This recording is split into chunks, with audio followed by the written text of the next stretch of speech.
네, 완연한 봄 날씨가 이어지는 요즘 화사하게 핀 꽃들 보면서 아마 봄의 아름다움 만끽하시는 분들 많으실 텐데요. 이 따뜻한 날씨 탓에 또 봄철의 적, 춘곤증 때문에 아마 피곤하신 분들도 많으실 것 같습니다. 실제로 이 겨울 동안에 우리가 운동량이 적었던 탓에 봄철에는 유독 육체적 피로도가 많이 높아진다고 해요. 거기에 더불어서 취업 준비, 아마 업무 스트레스로 인해서 정신적 스트레스까지 쌓여서 의욕도 없고 입맛도 떨어지는 분들 많으실 것 같은데요. 오늘 청산유수에서는 이 만성 피로를 떨쳐버리고 산뜻한 봄날을 맞이하실 수 있는 비법 알려드리겠습니다. 푸드 테라피스트 박찬우 소장님을 큰 박수로 모셔볼게요. 안녕하세요. 안녕하세요. 네, 소장님 오늘 어떤 강연 들을 수 있을까요? 네, 여러분들 다 건강하고 싶으시죠? 네, 그리고 그쵸. 여러분들은 다 음식도 좋아하시죠? 네. 다 좋아하실 것 같은데요. 네. 그래서 음식으로 우리가 건강해진다면 얼마나 좋을까요? 그래서 음식으로 밥상으로 건강해지는 법에 대해서 여러분께 알려드리도록 하겠습니다. 저 같은 사람한테, 운동 싫어하는 사람한테 딱 잘 어울리는 강연이 되지 않을까 오늘 싶어요. 딱 운동을 좀 적게 해도 지방 연소하는 네. 방법. 먹는 걸로. 먹는 걸로. 네, 별로 돈도 안 비싸고. 아, 진짜요? 네, 그런 거 있습니다. 완벽한데요? 네, 네. 오늘 강연 정말 기대해 보겠습니다. 네. 열심히 하겠습니다. 생각이 흐릅니다. 청산유수 박찬우 소장님의 강연을 박수로 청해 보겠습니다.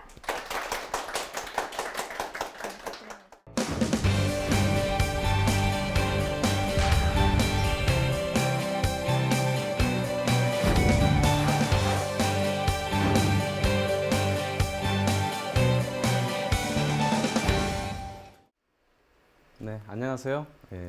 밥상으로 건강하게 하는 푸드 테라피스트 자연치유교육연구소 소장 박찬우입니다. 안녕하세요.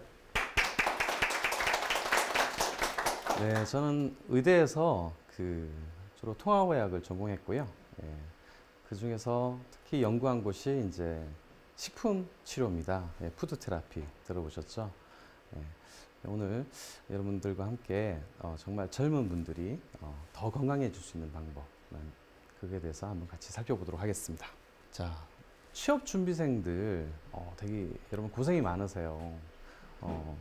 취업, 우리 현대 사회에서 꼭 취업을 해야지만 또 대우를 받는 그런 현실에서 취업하기도 쉽지 않습니다. 근데 이분들의 특징은 세 가지가 있어요. 첫 번째, 아무래도 아직 부모님의 어떤 아래에서 준비를 하고 있기 때문에 돈이 많이 듭니다. 그러면서 실제 돈을 벌어놓은 건 별로 없어요. 그래서 돈이 없다. 두 번째, 시간을 쪼개가지고 공부도 해야 되고 또 요즘 공부만 해서는 안 되죠. 스펙도 키워야 되기 때문에 각종 다양한 경험도 해야 됩니다. 그러다 보니까 시간이 너무 많이 부족합니다. 세 번째, 꼭 목적을 달성하려고 하다 보니까 많은 스트레스가 있게 마련입니다.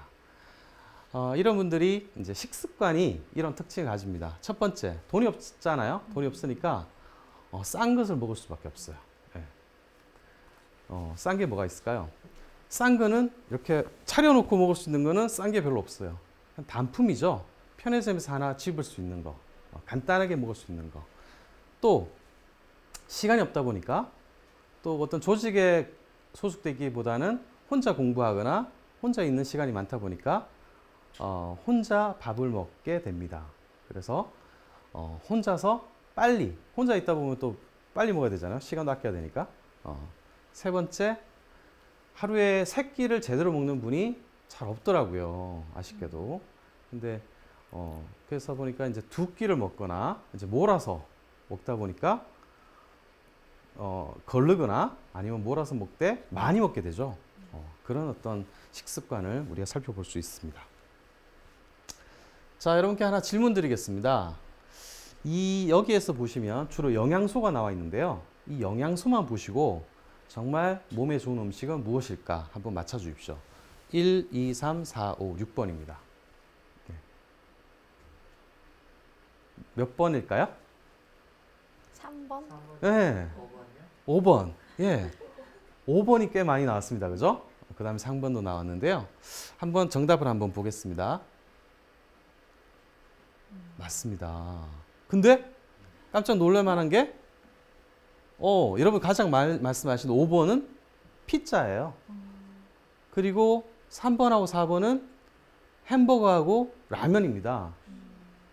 평소에 여러분들이 이게 뭐 건강에 좋다고 얘기해 오셨나요? 아니요. 아니죠. 그런데 그렇게 나왔습니다. 그러면 다른 거 보겠습니다. 다른 것들은 DHA가 풍부하다는 오메가3가 많다는 고등어, 그리고 사과, 토마토입니다. 너무 답이 좀 이상하죠. 자, 그래서 혼밥족들이라고 하죠. 그래서 우리 젊은 분들이 주로 드시는 것들은 아무래도 돈도 부족하고 바쁘다 보니까 편의점에서 그냥 살 수 있는 그런 식품들이 많습니다. 바나나가 하나도 안 들어가 있는 바나나 우유라든지, 딸기가 안 들어가 있는 딸기 우유라든지, 그리고 뭐 간단한 김밥, 그리고 도시락 이런 것들을 여러분이 사서 드시는데요. 그래서 요즘은 도시락 전쟁이 벌어졌어요. 그래서 어떤 데는 우리 어머니 같은 그런 탤런트를 모델로 하는 곳도 있고, 어떤 곳은 유명한 셰프가 나와 있는 곳도 있고, 어떤 곳은 젊은 아이돌, 가수를 모델로 한 곳도 있습니다. 저도 때로는 바쁘고 급할 때는 이거 사서 먹기도 하는데요. 요즘 많이, 예전에는 상당히 단순화되어 있었어요. 간단한 도시락이었고 별로 먹고 싶지 않았는데 요즘은 11찬까지 나오고 있습니다. 그 다음에 나름 좋은 재료를 가지고 만든 것들이 나와서 정말 돈 없고 바쁜 우리 젊은 분들한테는 참 다행이다라는 생각도 드는 반면에 좀 우리가 주의해서 볼 게 있습니다. 뭐냐면, 자, 우리 젊은 분들은 영양소 부족은 별로 없어요. 대부분 과잉입니다.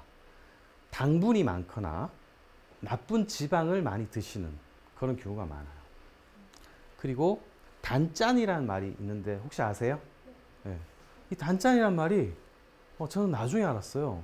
국어 사전까지 나와 있어요, 이게. 네.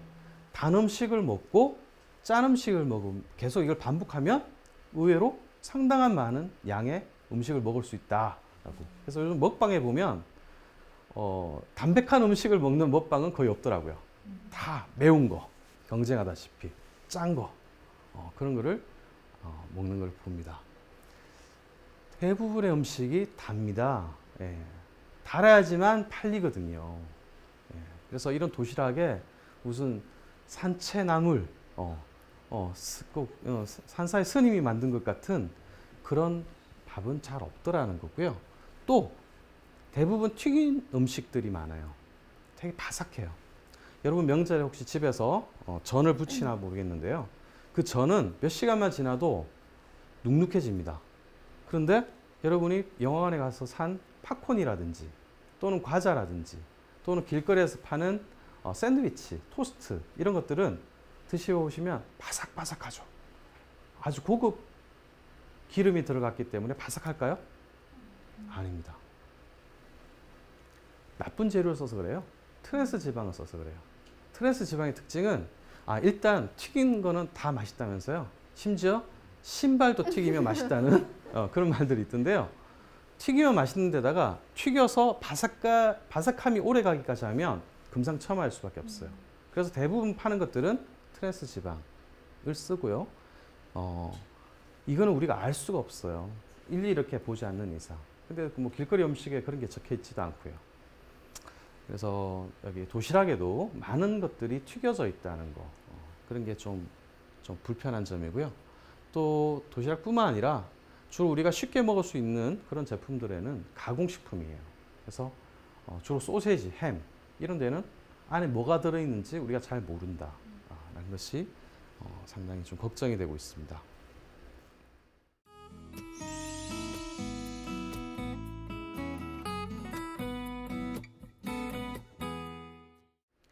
자, 여기 어떤 사람이 있습니다. 이 사람은 빵을 먹고 난 뒤에 소화가 잘 안 돼서 쓴 물이 같이 역류해서 심지어 이렇게 목구멍까지 올라오는 경우가 있어요.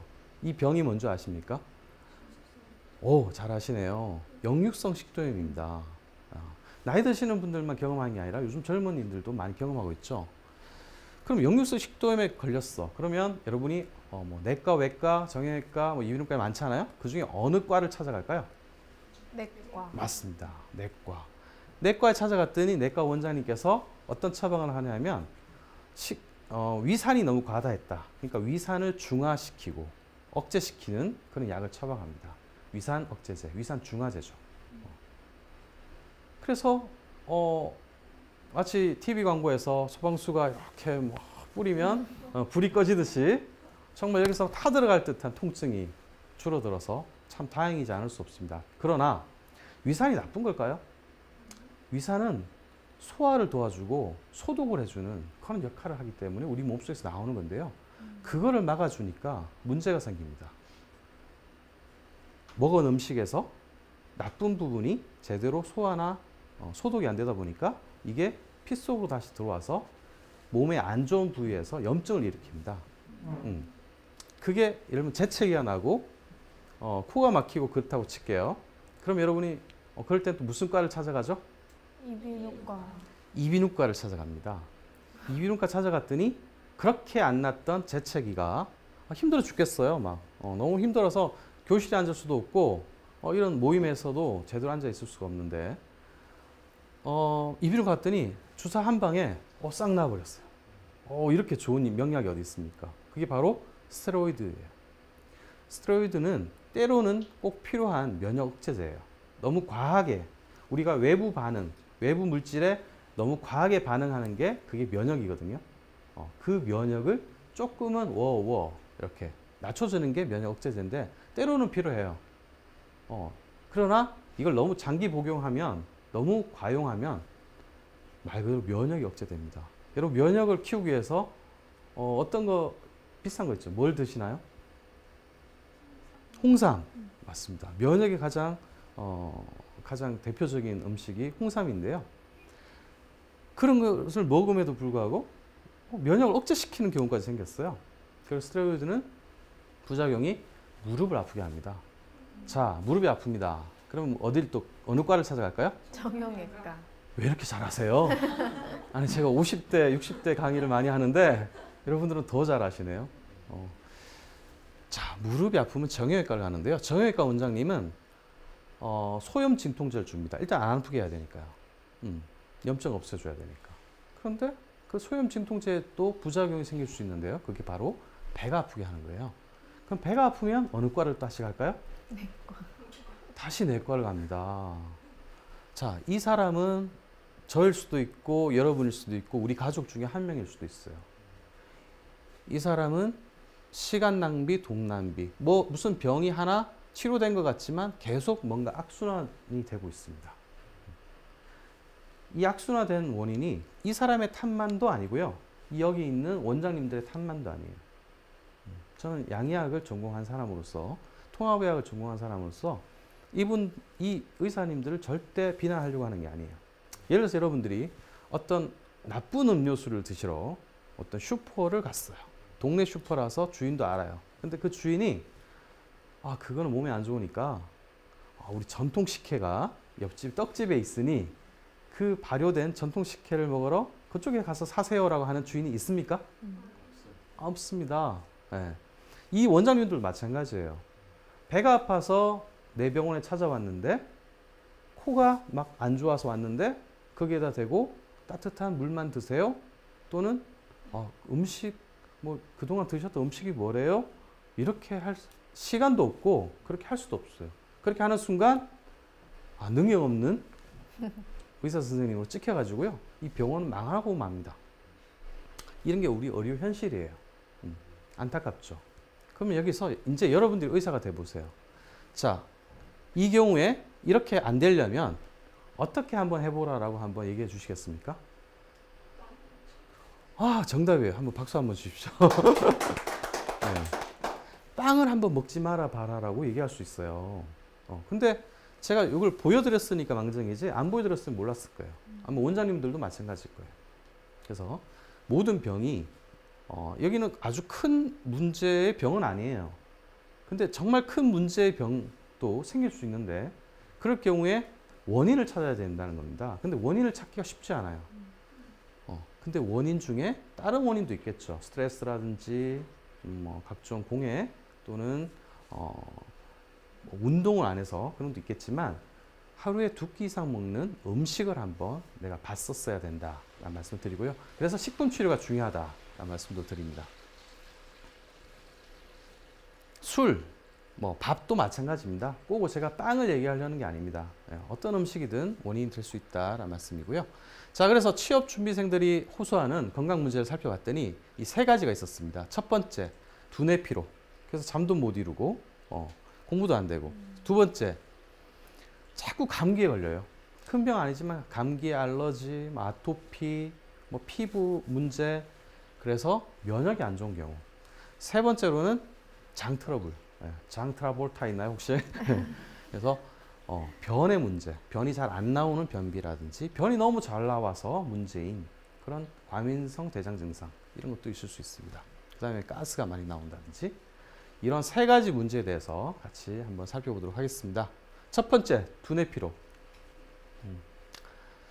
공부도 많이 해야 되고 그죠? 또 뭐 각종 다른 일을 할 때도 꼭 두뇌는 필요합니다. 자, 근데 살찌는 것 때문에 음식들 잘 안 드시는 분이 있어요. 특히 두뇌 피로에서 뇌의 가장 유일한 영양소는 탄수화물이에요. 근데 탄수화물은 여러분 살찐다고 많이 알고 계시죠? 그럼 제가 질문을 드릴게요. 자, 탄수화물을 안 드실래요?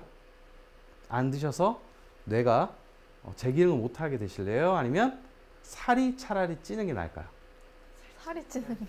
그렇죠. 뇌 활동을 못하면 아무것도 못하잖아요. 차라리 살찌는 게 나을 수 있어요. 너무 극단적인 질문을 드리긴 했지만 탄수화물이 정말 중요하다라는 말씀 드리고요. 그래서 요즘 고지방 저탄수화물 다이어트도 유행하고 있습니다. 근데 거기서 핵심은 고지방이라니까 좋잖아요. 버터도 많이 먹을 수 있고 빵도 많이 먹을 수 있고 마음껏 튀김 음식도 먹을 수 있어 좋긴 한데 핵심은 고지방 저탄수화물이라는 거예요. 근데 저탄수화물은 지키기가 상당히 힘들다. 하루에 밥 한 공기보다 적게 먹는 분들이 있는데 물론 저도 며칠 동안 그렇게 먹을 수 있지만 그게 며칠 지속되고 나중에 결국 그걸 끊는 순간 요요 현상이 더 심해지고요. 몸은 탄수화물이 안 들어오는 순간 몸속에 전쟁이다. 큰일 났다. 그래서 거기에 대비하기 위해서 여러 가지 작동을 하는데 그게 비상시에만 작동되는 시스템이기 때문에 우리가 일상생활에서 항상 그 시스템을 작동시키는 것은 좀 안 좋은 것 같아요. 그뿐만 아니라 단백질에 들어있는 살코기에 들어있는 L-카르니틴 같은 것도 뇌에 강력한 보호제 역할을 하고요. 지방의 오메가3와 이 안에 있는 EPA 같은 것도 두뇌 활동에 도움을 줍니다. 또 여러분 그 계란을 드시는데 계란 안에 있는 레스틴 같은 경우도 두뇌 활동에 도움을 많이 주기 때문에 우리가 계란은 하루에 1개 이상씩 드셔주시는 게 좋고요. 두 번째입니다. 감기, 면역인데요. 우리가 중요한 면접을 앞두고 있는데 많은 걸 준비했지만 면접날 기침과 목소리가 안 나오고 이래가지고 그 일생의 중요한 시기를 놓치는 경우가 있습니다. 그래서 감기도 실력입니다. 예. 면접장에 가서 저기 감기 걸렸는데요 라는 얘기를 자꾸 해봤자 부정적일 수밖에 없어요. 자, 감기에 대한 얘기는 면역하고 관련되어 있는데요. 당장 내일 준비할 게 아니라 우리가 최소한 한 달, 세포가 변화하는 데는 3달이라는 시간이 걸립니다. 그래서 아마 여러분들 건강기능식품 파시는 분들은 3달은 먹어라. 홍삼을 3달은 먹어야 된다라는 말씀을 많이 하실 거예요. 정말 맞는 말이고요. 못해도 한 달 정도는 우리가 음식으로서 우리의 세포가 건강하게 하는 그런 방법을 취해야 될 필요가 있습니다.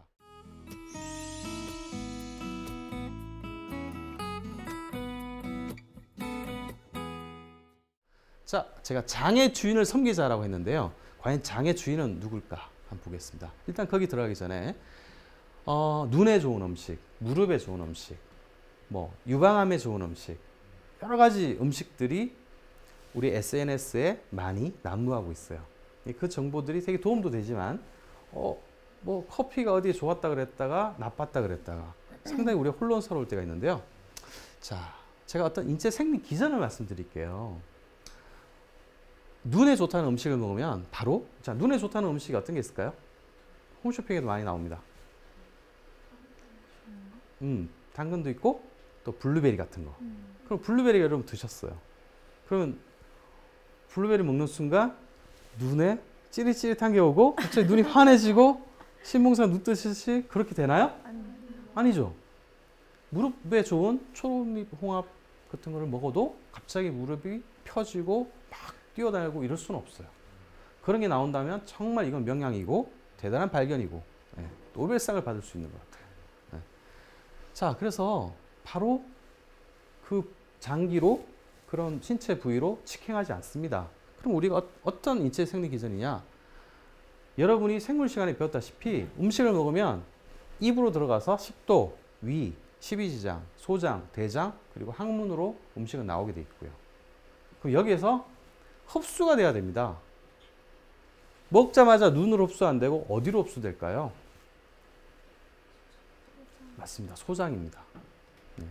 소장이란 곳으로 흡수가 되어야지 혈액으로 들어가서 간으로 갔다가 그 장기로 가서 작용을 합니다. 그러면 소장에서 흡수가 안 되면 말짱 소용이 없다. 그럼 소장 건강이 정말 중요하겠네요.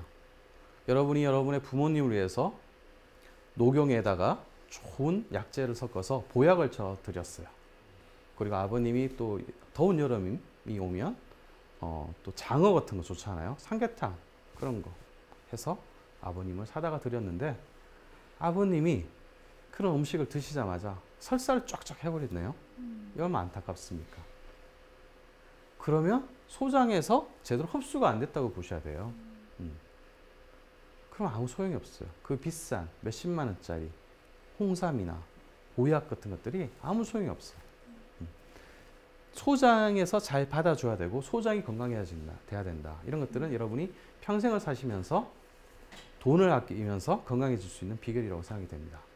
그럼 소장 건강하고 밀접한 게 뭔가 하면 바로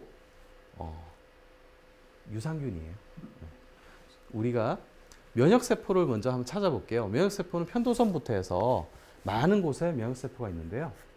면역세포가 가장 많은 곳이 장입니다. 소장, 대장에 많이 들어있어요. 그래서 우리가 면역을 키우기 위해서 면역세포인가를 키워야 되는데 그러려면 장 건강이 가장 중요하다라는 걸 알 수 있는데 장에는 미생물이 많이 살고 있고 미생물은 주로 어디 있냐면 우리 피부에도 있고요. 주로 점막에 있습니다. 그래서 입 점막, 코 점막, 각종 소화기계, 장을 따라서 많이 살고 있습니다. 근데 이 얼마나 많이 있냐면 몸의 세포수가 60조라고 하거든요. 근데 미생물이 1000조 마리나 있어요. 근데 이 1000조 마리는 떨쳐내야 떨쳐낼 수도 없고요. 소위 집에서 이렇게 뿌리는 박테리아 없애는 그런 걸 뿌려도 없어지지가 않아요. 몸속에 있으니까. 이런 미생물은 우리 인류보다 더 오랫동안 살아왔고 계속 진화 발전해 오면서 그 환경에 적응해 오고 있고요. 자, 그러면 이 미생물은 살아있는 생물입니다. 여러분들이 집에 키우는 강아지는 또 생물이죠. 강아지를 위해서 먹이도 사주고 좋은 갈아주기도 하고 그러죠. 여러분 몸속에 있는 미생물을 위해서 여러분들은 어떤 노력을 하고 계시나요? 별로 하고 있는 게 없을 수 있어요. 그건 근데 저는 우리 미생물 제 아침에 일어나면 제 미생물을 위해서 뭔가를 먹이도 주고 그렇게 하고 있습니다.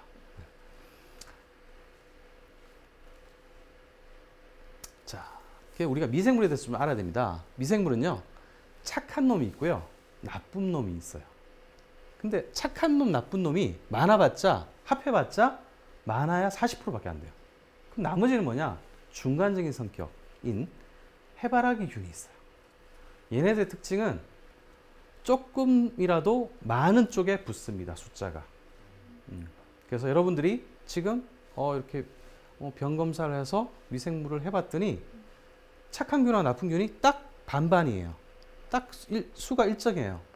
그런데 오늘 여러분이 어떤 좋은 음식을 먹느냐에 따라서 유산균, 그러니까 좋은 균의 대표적인 유산균이거든요. 나쁜 균의 대표적인 건 곰팡균이고, 좋은 균이 조금이라도 많아지는 순간 중간균인 해바라기 균이 그걸로 싹 이렇게 가줍니다.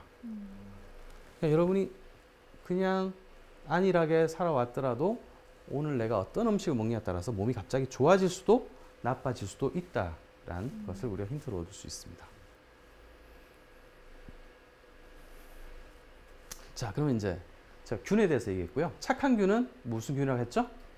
유산균.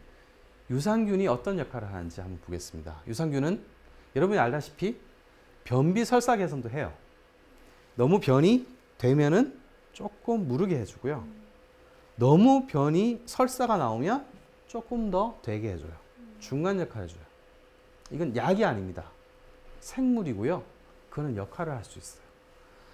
그뿐만 아니라 비타민 B도 만들어주고요. K도 만들어줘요. 비타민 B를 우리가 사 먹기 위해서 광고를 보고 약국에 가서 사 드시는데요. 꼭 사 먹을 게 아니라 내 몸속에서 만들어진다니까요. 내 몸속에 공장을 안 돌리고 왜 자꾸 밖에 걸 사 먹을까요? 내 공장에 돌릴 때 원료가 바로 유산균입니다. 비타민 B를 자꾸 사 드시려 하지 말고 유산균을 넣어서 청국장 같은 거 넣어서 요구르트 먹어서 몸 공장을 돌리면 비타민 B가 만들어지고요. 혈중 콜레스테롤도 저하되고요. 항암 작용, 면역 기능, 알레르기, 노화 방지까지 되는 엄청난 명약은 아닌데 좋은 음식입니다. 그래서 이거를 이제 증상, 병명으로 따지면 이렇게 좋은 것들을 다 해결할 수 있어요. 왜 그런가 하면 제가 말씀드렸다시피 미생물은 몸속에 엄청 많이 있고 여러분이 마치 회사에 직원이 1000명이 있는데 1000명을 일을 제대로 안 시키면 회사는 망하겠죠. 마찬가지로 여러분 몸속에 1000주말이나 되는 미생물이 있는데 미생물의 특징을 알고 잘 먹이도 주고 잘 다스린다면 여러분 몸이 엄청 좋아질 것 같아요. 자, 여기서 우리 장에 대해서 얘기하다 보니까 우리 똥에 대해서 얘기 안 할 수가 없네요. 그래서 참 재밌는 게 변의 양은 옛날에 비해서 우리가 점점 줄어들어요. 왜? 먹는 게 줄어드니까. 그런데 환자의 수, 장과 변과 관련된 환자의 수는 점점 늘어나고 있고요. 그 다음에 화장실을 왜 이런 그 환자가 많이 늘어나냐면 특히 이 환경이 깨끗하다 보니까 여성분들이 특히 화장실 가기를 싫어해요. 특히 더러운 화장실 가기 싫어해요. 그래서 화장실 탄다는 말까지 생겼어요. 그 남자들은 또 여성들이 변비가 많다면 남자들은 설사가 많습니다. 희한하게도 그 차이는 여성 호르몬의 차이라는 주장도 있고요. 먹는 음식이 좀 다르기도 하고요. 그 다음에 스트레스를 우리가 이겨내는 방법이 좀 다른 형태로 나타난다는 그런 주장도 있습니다. 여러분 똥은 냄새가 날 수밖에 없어요. 네. 그래서 똥은 똥다워야 합니다. 똥이 무지개깔 빛깔이고 똥에서 민트 향이 나면 그건 똥이 아닙니다. 그래서 어떤 분들은 장세척을 한다고 일부러 항문으로 커피를 넣어가지고 막 씻어내는 분이 있어요. 그 대장에는 변이 있어야지 그게 대장이거든요. 근데 대장에 커피가 들어있으면 그건 텀블러죠. 네. 그래서 때로는 우리가 이제 똥을 유심히 봐야 됩니다. 그래서 똥색이 가장 안 좋은 게 똥색은 똥색 누런색이 좋은 거고요. 황금빛이 좋은 건데 똥색이 너무 깨끗하게 나오는 경우가 있어요. 흰색이 나오는 경우가 있어요. 그런 경우는 뭐 흰 우유를 먹어서가 아니라 담즙이 문제가 생겨서 많이 나온 경우예요. 그런 경우에 병원에 꼭 가보셔야 되고요. 되게 위험할 수 있습니다. 그런데 변색이 너무 빨간색이거나 너무 짙은 색이 나오면 그거는 약간 출혈이 있을 수도 있거든요. 그래서 그것도 조금 안 좋긴 한데 그것도 한번 알아보셔야 되고요. 그 외 색깔들 뭐 녹색이거나 뭐 노란색이거나 그런 것들은 아무 문제가 없습니다. 네, 음식물의 영양도 관계되어 있으니까요. 괜찮고요. 또 똥 내용물이 보이는 경우가 있어요. 콩나물 대가리가 보이는 경우도 있어요. 네, 그런 경우는 왜 그런가 하면 장내 충분히 안 씹어서 그런 경우도 있고요. 장내 미생물이 그걸 분해해 주는데 장내 미생물이 분해해 주기도 전에 우리 위장 반사, 그러니까 몸속에서 빨리 소화를 시켜서 내보내는 경우, 그런 경우도 있을 수 있거든요. 그래서 너무 심각하지 않을 수도 있지만 좀 꼭꼭꼭 씹어주는 그런 습관도 필요하겠습니다. 그 다음에 그 관략근, 항문 관략근은 정말 중요한 관략근이에요. 왜냐하면 지금도 여러분들 딱 앉아 계시잖아요. 근데 이게 슥 풀어지면 엄청 실수할 수 있겠죠. 그래서 되게 외로워요. 혼자 외롭게 신경을 탁 쓰고 있는 게 우리 항문 관략근인데요. 나이가 들수록 이런 자율신경이 좀 실조되면서 이게 좀 풀어지거나 이런 분들이 생길 수 있어요. 그래서 한 번씩 우리가 운동을 할 필요가 있어요. 항문을 조금씩 쪼아주는 운동, 그게 필요해요. 한번 해볼까요? 네. 자, 한번 항문을 한번 딱 힘을 한번 줄게요. 쫙 쪼겠습니다. 네. 네. 풀겠습니다. 네. 쪼겠습니다. 풀겠습니다. 저도 이렇게 버스나 지하철 타고 갈 때 한 번씩 할 경우가 있는데요. 이게 전립선에도 좋고, 여러분 방광, 과민성 방광에도 좋고, 다양한 데 좋으니까요. 한번 그리 힘들지 않으니까 해보셨으면 좋겠습니다. 자, 대장은 똥통일 뿐이다가 아니고요. 대장은 호르몬도 분비하고, 그다음 면역 기능도 아까 말씀처럼 하기 때문에 정말 중요한 게 대장입니다. 그래서 대장을 부끄러워하지 마시고, 혹시 대장에 항문에 병이 있으시면 병원에 가셔서 빨리 치료하시는 것이 중요하겠습니다. 자, 그리고 너무 잘 싸는 사람들, 과민성 대장 증상인데요. 저도 고등학교 때 좀 이런 경향이 없지 않아 있었어요. 그래서 되게 힘들었는데, 이게 저만의 문제가 아니고요. 5명 중에 1명 정도가 이런 경험을 하고 힘들어하고 있습니다. 그래서 이 이유는 정확히 밝혀졌지 않아요. 근데 장 기능이나 자율신경계, 교감신경 이런 것들이 자율신경이고요. 심리작용, 스트레스 이런 것들이 이유인데요. 그렇게 쉽게 우리가 치료하기는 쉽지 않습니다만, 치료를 한다면 음식 일지를 써서 내가 어떤 음식을 먹었을 때 이런 현상이 발생하는지 잘 한번 살펴보는 게 필요하고요. 두 번째, 유산균 필요합니다. 그래서 유산균을 좀 드셔주시면 많이 도움이 되고요. 유산균의 원료가 되는 채소도 같이 드셔주셔야지 됩니다. 자, 그럼 좋은 유산균을 한번 우리가 알아볼 필요가 있는데요. 유산균의 종류가 엄청 많아요. 그래서 우리나라도 지키려면 육군만 많아서는 안 되겠죠. 공군도 있고 해군도 있어야 됩니다. 육해 공군이 다 있어야 되듯이 균도 종류가 많고 그 균마다 하는 역할이 다 달라요. 그래서 기왕에 유산균을 먹거나 사서 드시려면 균 종류가 많은 것을 사서 드시는 게 정말 필요하다. 그래서 시중에 파는 우리 야쿠르트, 그 다음에 저도 집에서 해먹는 이런 발효유, 그 다음에 이 티벳 버섯이에요. 티벳 승려들이 소젖이나 양젖을 가지고, 염소젖을 가지고 만드는 그런 발효유인데요.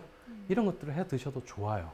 나쁘지 않아요. 그러나 아쉬운 거는 이런 것들은 균 종류가 한 가지거나 아주 적어요.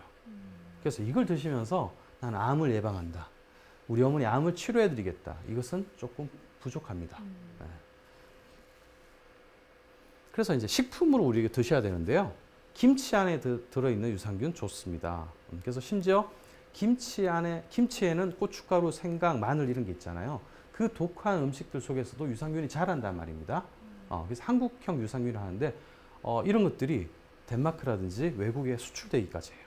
그래서 우리나라 유산균 기술도 상당히 많이 발전했다라는 게 자부심이 들고요. 두 번째로는 낫또, 청국장에 들어있는 유산균도 우리 몸속에 좋은 역할을 하고 암 예방까지 시켜줍니다.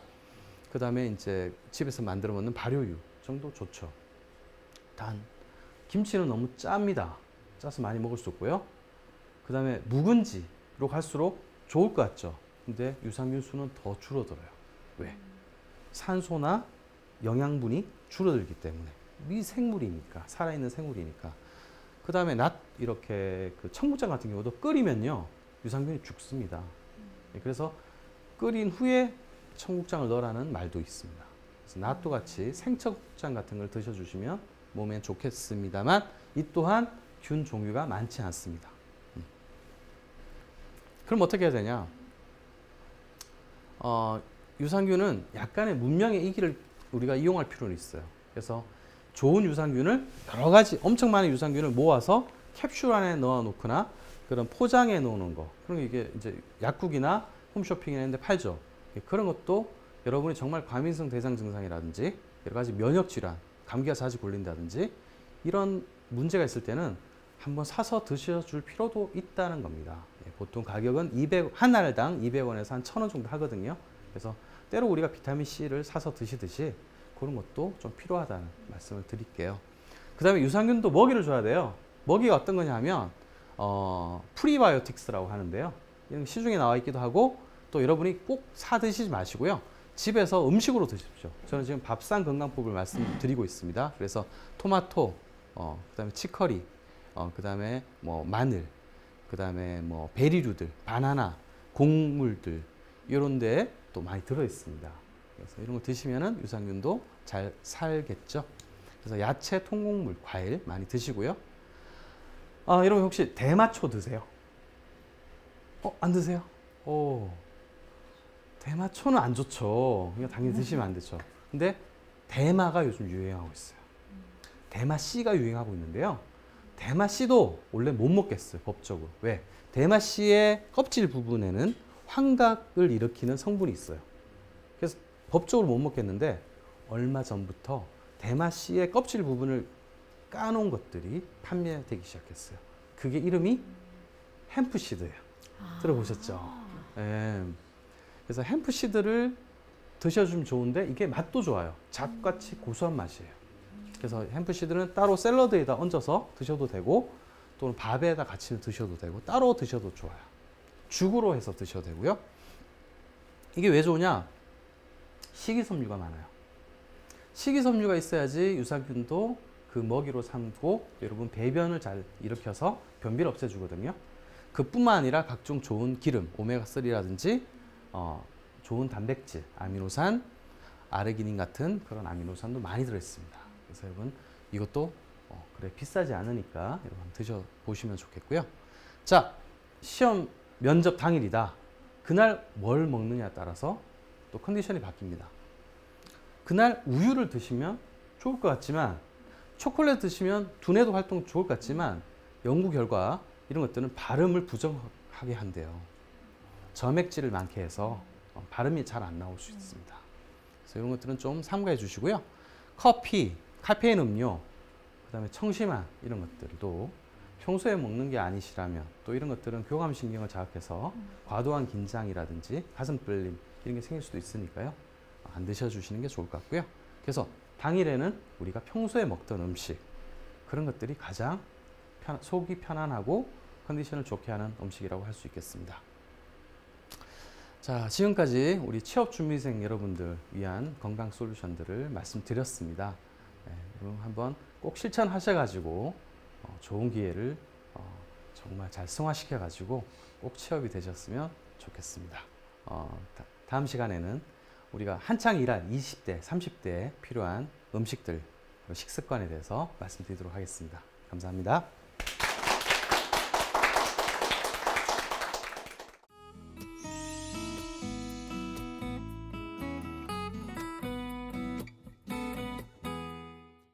네, 정말 이 음식이라는 게요. 정말 우리가 살아가는 데 꼭 빼놓을 수 없는 몇 가지 중에 하나인데요. 진짜 골고루 잘 먹어야겠다라는 생각이 좀 들었던 것 같습니다.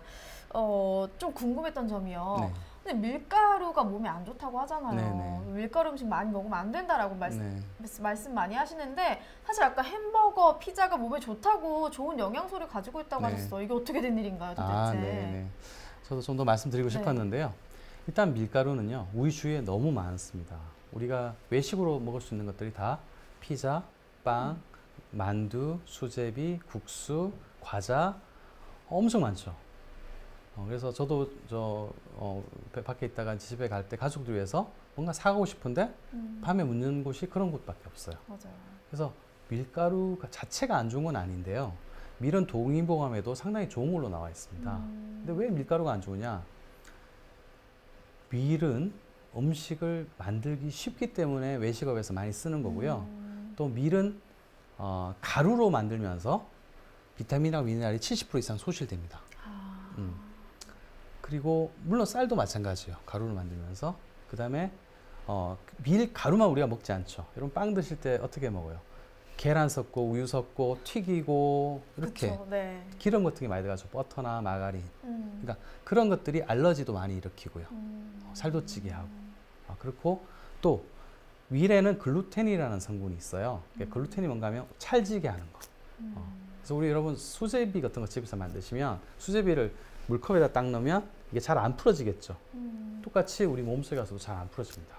그 다음에 글루텐이라는 것은 곰팡이균하고 구조가 비슷해요. 그래서 밀가루 음식을 먹으면 글루텐을 먹으면 몸에서 곰팡이 균, 나쁜 균이 들어왔다라고 인식하고 공격을 해요. 그래서 자가 면역 질환, 알러지 같은 게 많이 생겨요. 그래서 밀가루를 좀 줄여라는 뜻이지 꼭 먹지 말라는 뜻은 아니고요.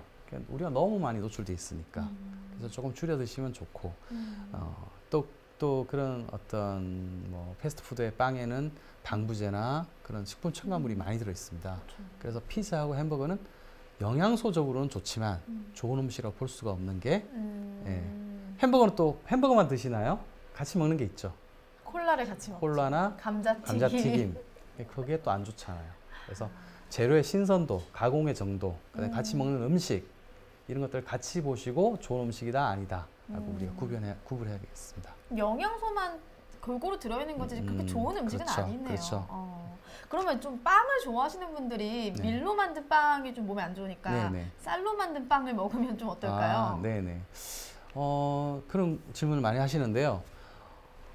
쌀로 만든 빵에는 글루텐이 없어요. 그런데 글루텐이 없으면 쌀빵을 이렇게 만들기가 쉽지 않아요. 모양이 안 만들어져요. 그래서 저도 반가워서 쌀빵을 딱 봤더니 뭐가 들어있어요. 뭐가 들어있을까요? 글루텐이 들어있어요. 화학적인 글루텐을 따로 집어 넣었어요. 그러면 또 비슷해지겠죠? 네, 그래서 참 우리가 어려운 점이 있어요. 식품업계의 진실을 잘 몰라요. 식품업계에서 일부러 안 알려주기 때문이죠. 그래서 이제 그 쌀빵도 밀가루에 알러지가 있는 분들은 당연히 쌀빵을 드시는 게 전 좋다고 생각되고요. 그래서 쌀빵도 이게 글루텐이 많나 적나 한번 보시는 게 좋을 것 같습니다. 빵은 좀 피하는 게 좋긴 하겠네요. 이런 질문도 있었어요. 그 간헐적 단식이 좀 뇌에도 좋고 몸에도 좋다 이래서 좀 실천하시는 분들 많은데 어떤가요? 간헐적 단식은 이제 우리가 몸에서 비상사태가 일어났죠. 그리고 우리가 안 먹는 순간 그 영양소를 채우기 위해서 우리 몸에는 엄청난 부하가 걸려요. 그래서 간헐적 단식 요즘 하시는 분이 또 많이 줄었어요. 그래서 좋은 거면은 계속 오래 유지되겠죠. 그래서 우리 김치, 된장이 오랫동안 우리 민족이 먹는 이유가 있지 않습니까? 누가 홍보도 하는 것도 아니고 누가 팔려고 노력하는 건 아닌데도 불구하고 우리 가정에서 먹고 있죠. 그런 것처럼 간헐적 단식은 때로 잘 영양소 조절을 하시는 분들한테는 헬스 트레이너나 이런 분들한테 필요할 수는 있어요.